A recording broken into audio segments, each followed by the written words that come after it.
जावे कैसे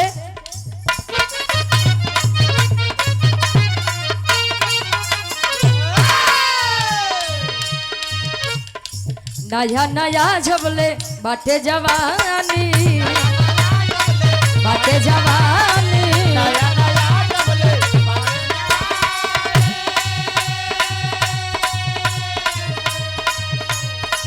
हिक भर लूटा लहर जाए रानी ए रानी नया नया झबले बाटे जवानी हिक भर लूटा लहर जाए रानी चलो दुल्हन समझावे दिन रात खोलत पहिरत साड़ी मन मोरया की भइल बा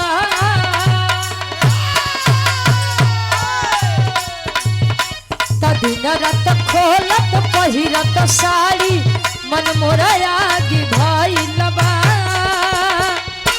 ए राजा जी खोसत खोसत पले कमर में दाग भइल बा ए राजा जी खोसत खोसत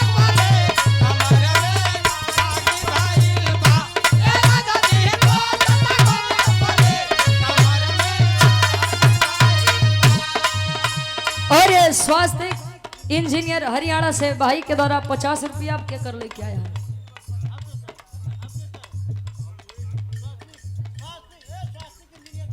इसी ग्राम के हमारे प्रधान जी आप लक्ष्मण यादव जी शुरुआत में भी सम्मान किया गया था गार्जियन जी के द्वारा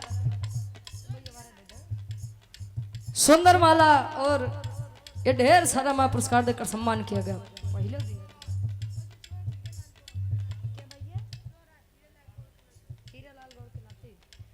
और ये सम्मानित हृदय के दुगोला सरगम में आपका स्वागत है। आप नाते हैं 100 रुपया बहुत बहुत धन्यवाद। एक स्वर में सबके नमस्ते प्रणाम स्वीकार होकर स्वास्थ्य इंजीनियर हरियाणा से 10 रुपया बहुत बहुत धन्यवाद कहे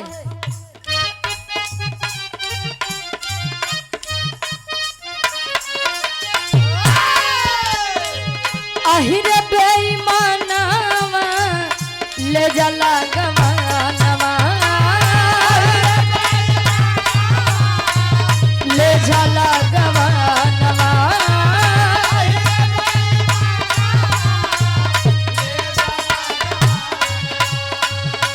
झुर झुर बहे राम पुरुबा पवनवा झुर झुर बहे राम पुरुबा पवनवा अहिर बेईमानवा ले जला गवानवा ले जला गवानवा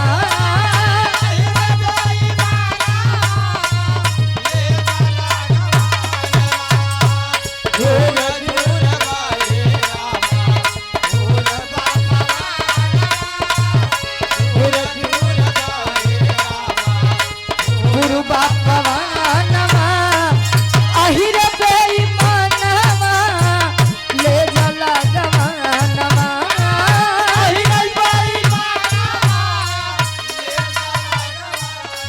और आप लालजी टेंट एवं लाइट हाउस प्यासी भरौली चौराहा के प्रोप्राइटर साहब बड़े भाई आप गोविंद यादव जी ये आपके द्वारा 100 रुपया बहुत बहुत धन्यवाद। काम में दिन दुना रात चौगुना तरक्की हो।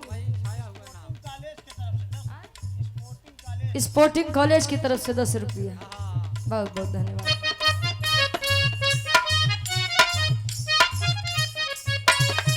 दुल्हन समझावे जुग जुग जियो पिया जी खुश कर दियो मोरा जिया जी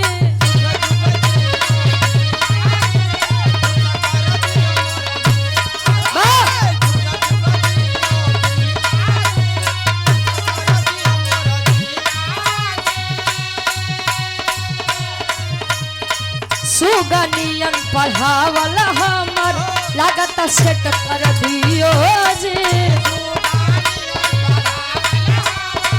लागत सेट कर दियो जी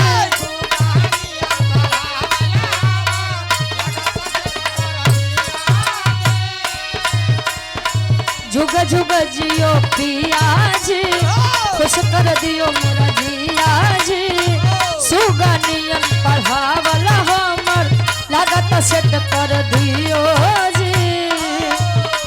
तले दुल्हा समझावे का समझावे पूरा दुनिया यही पर की कलबा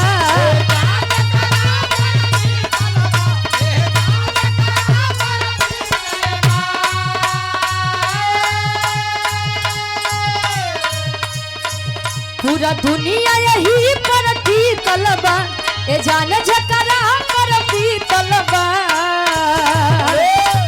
लइका बतावे इतिहास के पाना में लिखल बा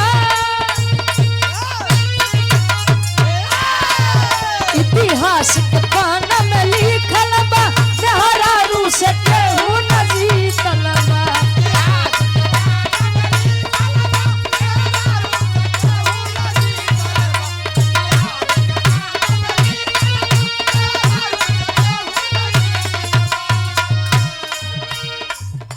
मोरंग बालू व गिट्टी के सप्लायर साहब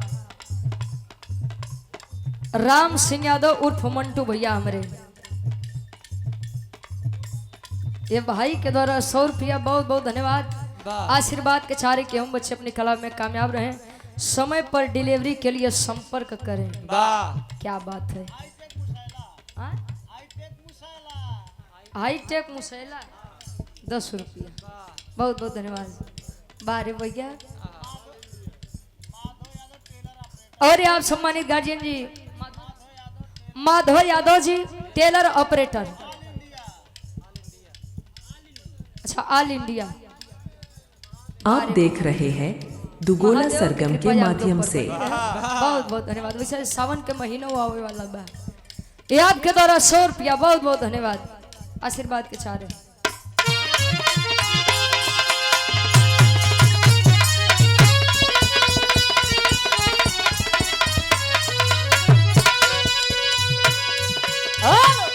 क्या बात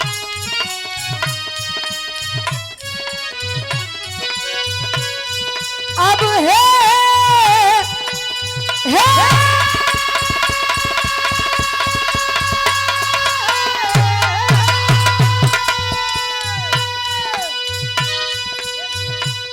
जीवन का काट सत्य आया है सो जाएगा राजा राम फकीर कोई विमान पे चढ़ चला कोई बंधा जात जंजीर जो भी आया है इस संसार से जाना है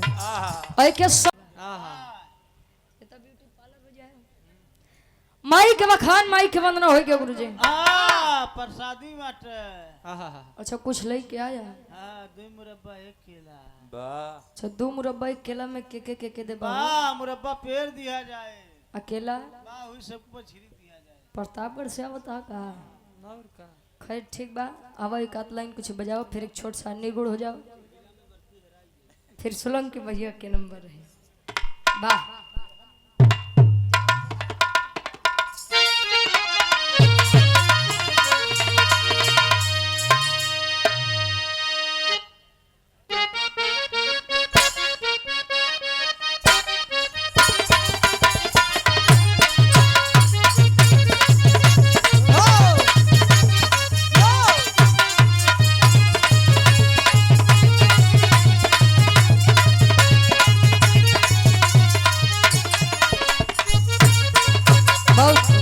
क्या बात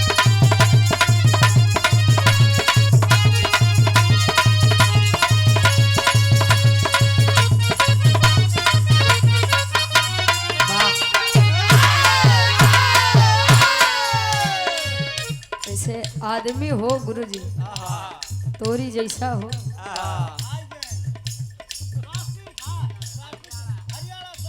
स्वास्थ्य इंजीनियर हरियाणा से 50 रुपया बहुत बहुत धन्यवाद। नहीं हो वो बढ़त घटत है बड़ी सुंदर तरह के संकेत हमारे डब्लू गुरुजी करते हैं कोनो लड़का कोनो लड़की के समझावे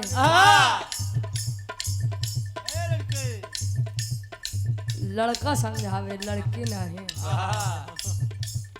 खरू तू तोहार दूजने के बाद लइकवा समझावत बा रानी हो डीजल पीबू की पानी ये हमार रानी। खए जे दिन तक की जवानी बा वाह ई चमड़ी टाइट बा।